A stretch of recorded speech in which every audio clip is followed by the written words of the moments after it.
Bonjour à tout le monde. Nous allons parler aujourd'hui des intoxications alimentaires durant la grossesse, notamment de la toxoplasmose. On visera l'essentiel sans trop détailler et ça sera sous forme de questions-réponses. Premièrement, c'est quoi une intoxication alimentaire en général? Alors c'est tout simple, c'est une infection digestive qui est due à l'ingestion d'un agent pathogène, c'est-à-dire la personne va consommer un aliment ou boire de l'eau qui est contaminée par un parasite, un virus ou une bactérie, ou par une substance toxique comme les produits chimiques, les pesticides, les métaux lourds comme le mercure et le plomb.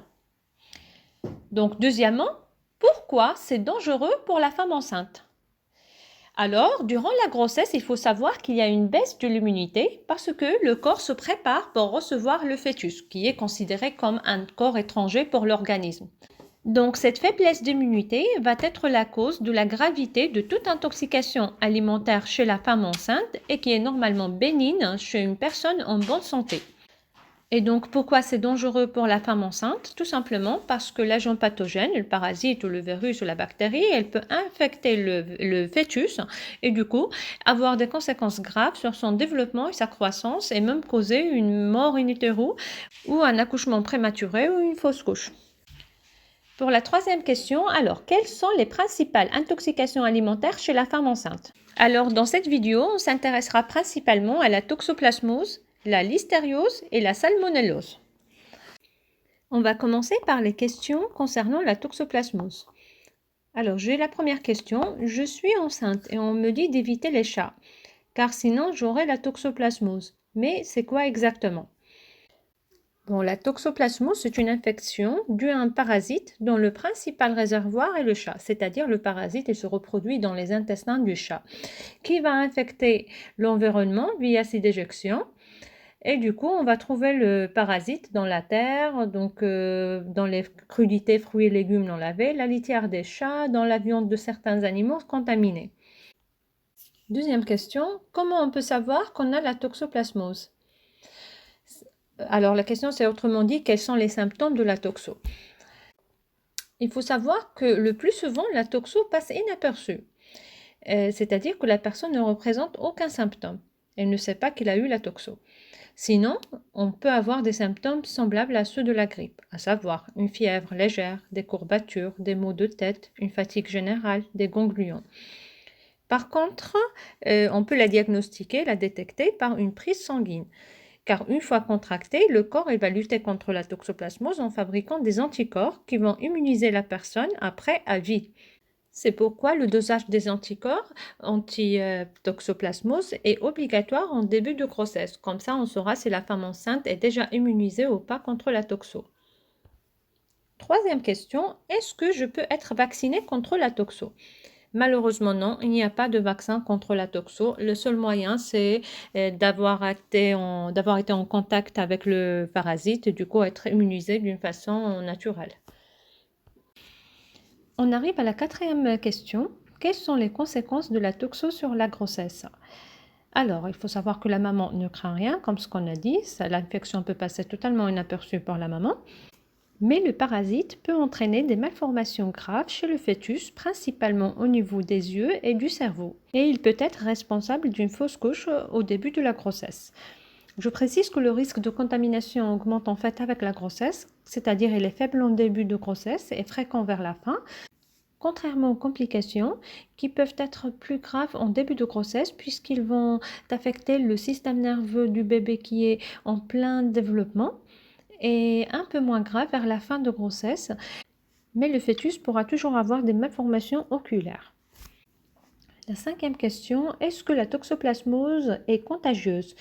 Ne vous inquiétez pas, la toxo n'est pas contagieuse entre les êtres humains, mais attention aux petits chats tout mignons qui peuvent vous la transmettre s'il est porteur du parasite bien sûr, et aussi la consommation d'aliments contaminés. Sixième question, comment je peux surveiller si je contractais ou pas la toxoplasmose durant mes 9 mois de grossesse?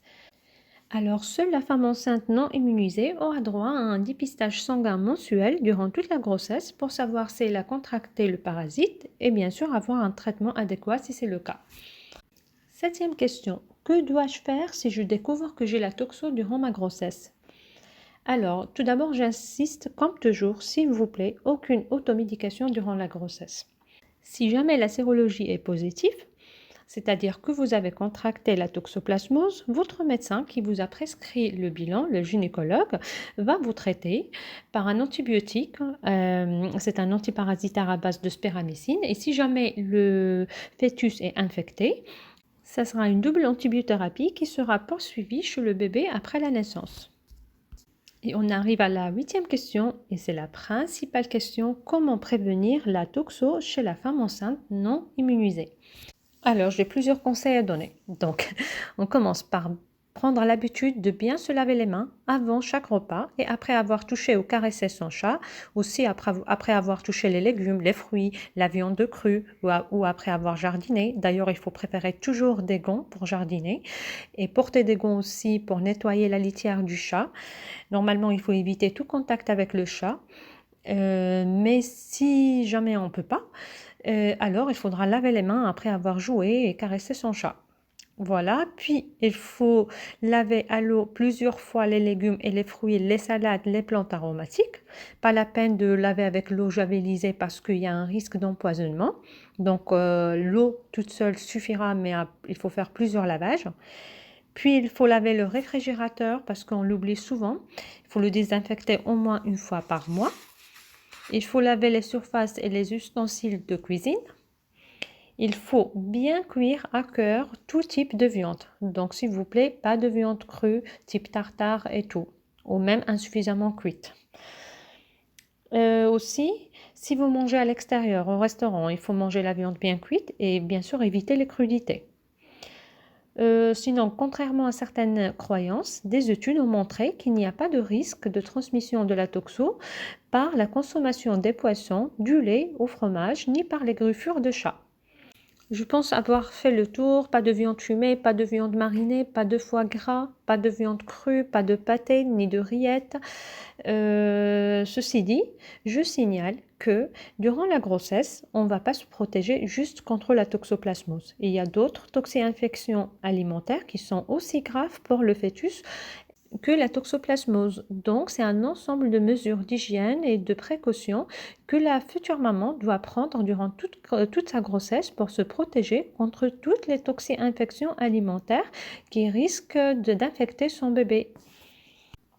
J'ai une dernière question. Est-ce que seule la cuisson détruit le parasite de la toxoplasmose? Non, pas tout à fait. Le parasite, effectivement, peut être détruit par une cuisson à haute température au-delà de 67 degrés. Mais aussi, la congélation peut détruire ce parasite à partir de 16 degrés.